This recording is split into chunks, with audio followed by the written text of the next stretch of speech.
Cody Griffin is an adopted teen and a well-liked high school student who, after his 13th birthday, instead of developing pimples or a deeper voice like every typical teenager experiencing puberty, grew fins and gills.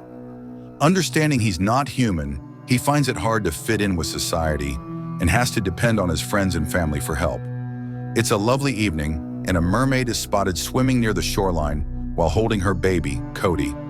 At the same time, a fisherman named Big John spots the mermaid from a distance, but he believes it's a large fish and starts following it to catch it.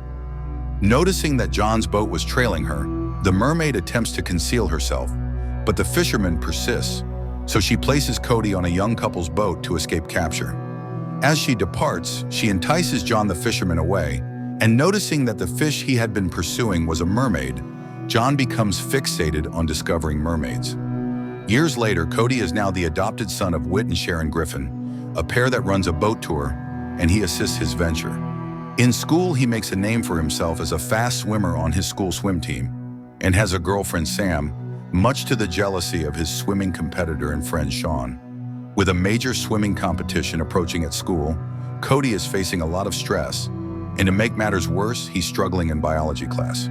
To his dismay, he gets teamed up with a class geek, Jess, who confidently refers to himself as a specialist in marine biology.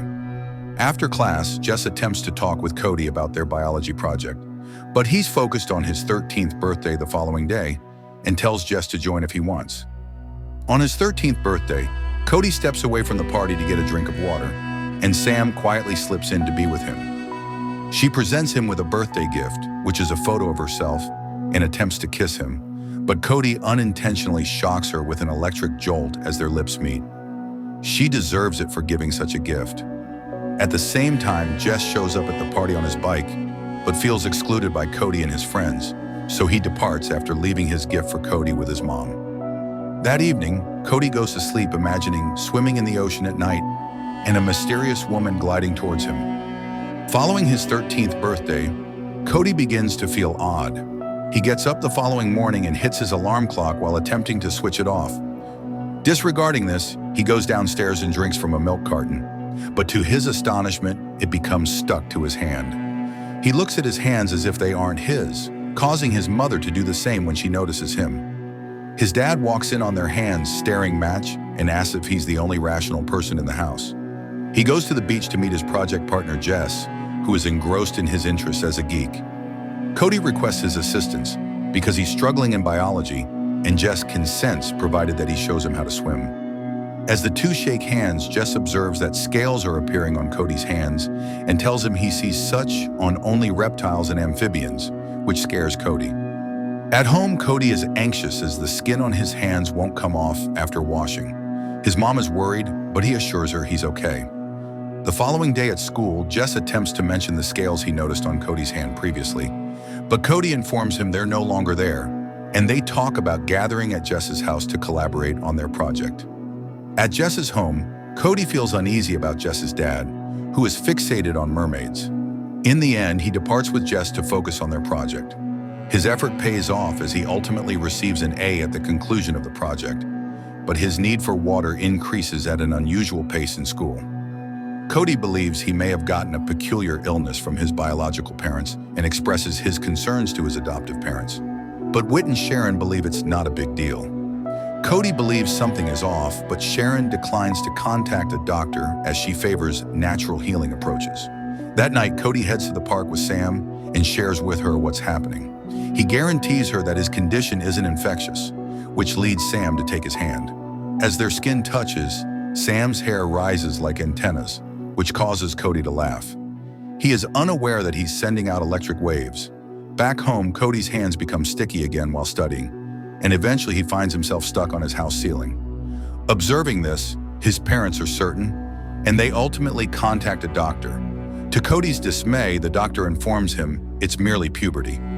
Once more, Cody rushes to his new friend Jess for immediate help with his issue, as he was afraid of growing a lizard's tail in school one day. Jess consents to assist him. Jess collects a sample of Cody's scales and shows him, after examining it with a microscope, that his scales are identical to those of a fish.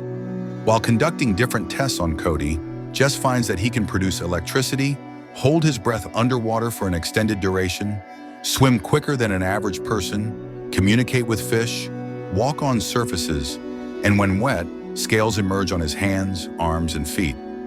Jess informs Cody that he's becoming a merman, but Cody believes he's being absurd since not even Aquaman walks on walls or zaps electricity from his fingers.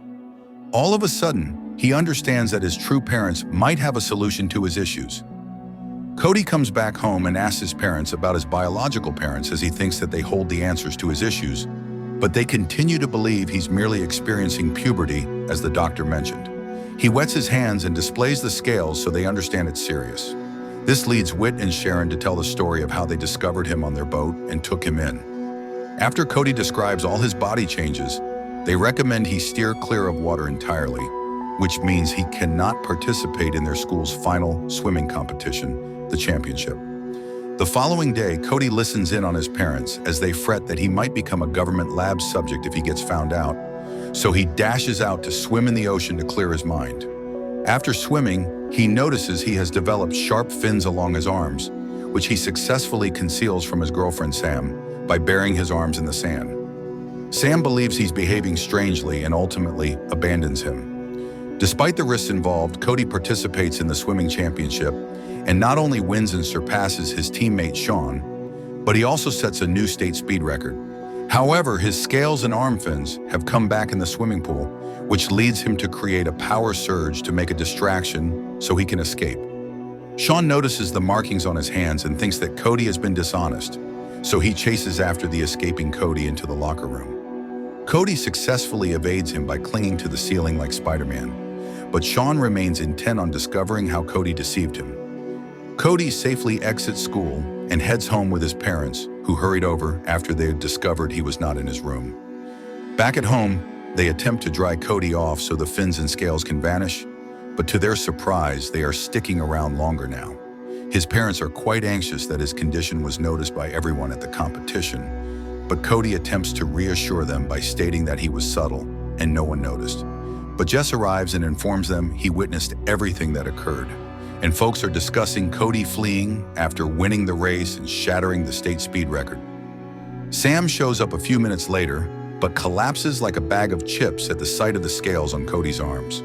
When she finally wakes up, she's terrified, and Cody telling her he was becoming a merman makes her panic even more, so she bolts away like something from a horror film.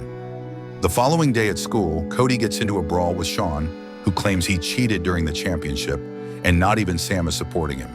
He tells Jess that he's losing his friends and praises him for not abandoning him as well, and the two share a warm hug. That evening, Cody goes for a swim and encounters his true mother just as he has in his dreams. However, Big John, the passionate fisherman, sees them and disrupts the lovely bond, making the two flee in different directions.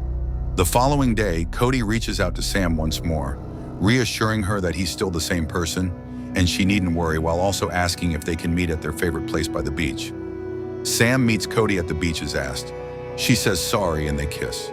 Then Cody steps into the water with her, saying that there's something he wants to reveal to her.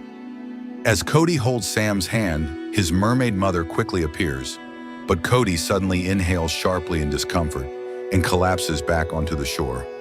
Twisting on the ground, he tells a concerned Samantha to go and fetch his parents. With Sam absent, Cody is stunned to find his left foot has changed into a flipper, and scales have appeared on his leg. He is part way into becoming a complete fish.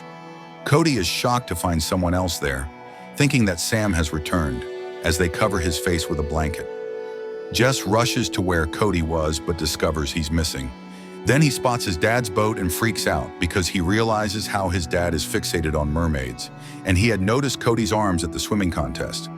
On the deck of Big John's vessel, Cody is drying off and scratching his scales while begging to return to the water. But Big John splashes him with seawater instead. It seems he intends to use Cody to attract into his fishing net trap so he can show the locals that he's not insane and mermaids exist. His strategy succeeds when he spots Cody's mermaid mom trailing the boat. Jess steps onto the boat and removes the blanket from Cody, exposing his legs that have both changed into fins. Cody requests him to assist in throwing him into the water, but noticing his mother near the boat, They both caution her to flee as they know of Big John's intentions to seize her. Sadly, it's too late, and she becomes caught in the fishing net. Cody requests Jess to assist in saving his mom, so he swiftly takes a knife and leaps into the water to slice the net. He releases the mermaid, but his leg gets trapped in a net, dragging him down. To the disappointment of Big John, he hears his son call for help. He leaps in to rescue him, but he can't locate Jess, who has fainted. Cody leaps in and rescues Jess, taking him to the dock where his dad, Cody's mom and dad, and Sam are. While Sharon is clearing Jess's stomach, Sam does CPR, but all their efforts fail until Cody chooses to shock Jess's heart with his electric fingers, which successfully brings Jess back to consciousness. Cody's mermaid mom comes back and observes him and his adoptive family from a distance. He informs his parents that his true mother wants him to accompany her because she's the only one who can assist him with all the transformations occurring in his body. Sharon can't let him go because she's too emotionally connected, but Cody tells her that he is not just her son, he is more than that, revealing his fins that indicate he is nearly a full merman. The mermaid assures Sharon through her thoughts that she will bring Cody back before school starts again, and thus Cody's parents permit him to go. Jess asks Cody to come back with tales about the merfolk, as he and his dad would really enjoy hearing about it. And Sam gets Cody to promise not to date any girl mermaids. After exchanging their farewells, Cody comes back together with his mother, and he completely changes into a merman, after which they both swim away into a life far beneath the ocean.